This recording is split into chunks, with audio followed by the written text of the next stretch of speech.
আসসালামু আলাইকুম। সন্ধ্যার নাস্তায় গরম গরম আলু পুরি কার না ভালো লাগে। চলুন আজ দেখি কয়েকটি সহজ সহজ ধাপ অনুসরণ করে আমরা কিভাবে খুব দ্রুত আলু পুরি তৈরি করে ফেলতে পারি। প্রথমে আমি কড়াইতে তেল গরম করে নিয়ে সামান্য জিরা ফোড়ন দিয়েছিলাম। তারপর এতে অল্প পরিমাণে কুচি করে রাখা পেঁয়াজ দিয়ে দিয়েছি। এবার এটাকে আমি লাইট পিঙ্ক কালার করে ভেজে নেব। চুলার আঁচটা হালকা থেকে মিডিয়াম রাখবেন, লো থেকে মিডিয়াম রাখবেন, নয়তোবা পেঁয়াজটা পুড়ে যাবে। দেখুন একটা পিঙ্কিশ কালার চলে এসেছে।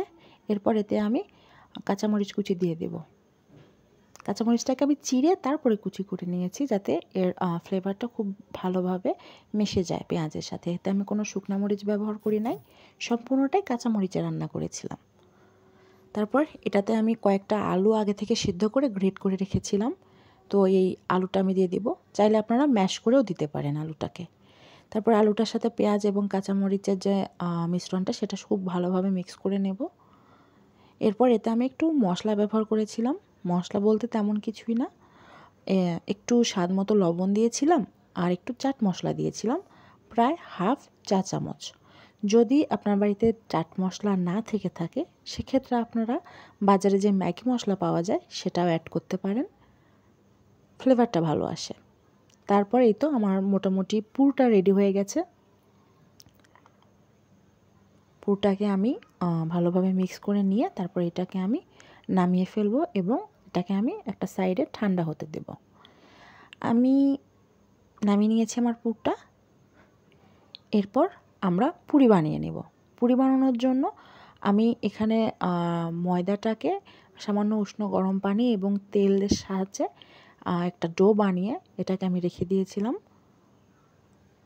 প্রায় 20 মিনিটের মতো রেস্টে রেখেছিলাম। এরপর আমি লেচি কেটে নিয়েছি। এবার আমি ছোট ছোট পুরি বানিয়ে নিব। পুরি বানানোর জন্য এভাবে হাত দিয়ে রাউন্ড করে নিয়ে তারপর এর মধ্যে আমার পুরটা আমি দিয়ে দিয়েছি।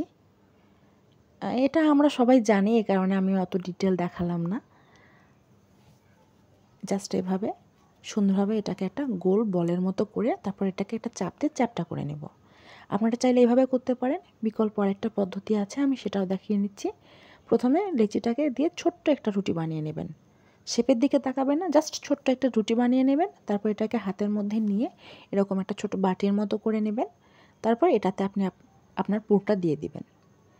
এই তো পুরটা দেওয়ার পরে তারপরে এভাবে মোমো যেভাবে আমরা মুখটা করি, ঠিক সেইভাবে এটার মুখটা আপনি বন্ধ করে দিবেন। তাহলেই দেখবেন ছোট্ট একটা পুরির শেপ হয়ে যাবে। তারপর এটাকে আপনি বেলে নেবেন। এতে করে আপনার আলুটা ফেটে বের হয়ে যাবে না। আমার প্রত্যেকটা পুরিতে কিন্তু প্রচুর পরিমাণে আলু দিয়েছি এবং এটা মুখে দিলে বোঝা যাচ্ছে যে অনেক বেশি মানে সব দিকে আলুটা ভালোভাবে ছড়িয়ে গিয়েছিল। তো এই তো পুরি রেডি। এবার আমি এটিকে ভেজে ফেলবো।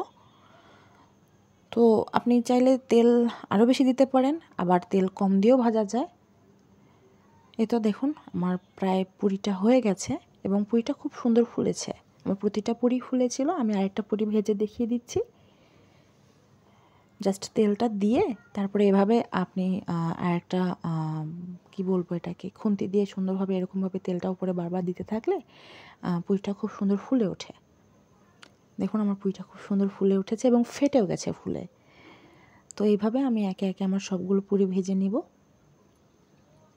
আমার পুরি ভাজা শেষ এবং দেখুন আমার প্রতিটা পুরি অসম্ভব রকমের ফুলেছে এবং সত্যি বলছি দারুণ মজা হয়েছিল। Thank you.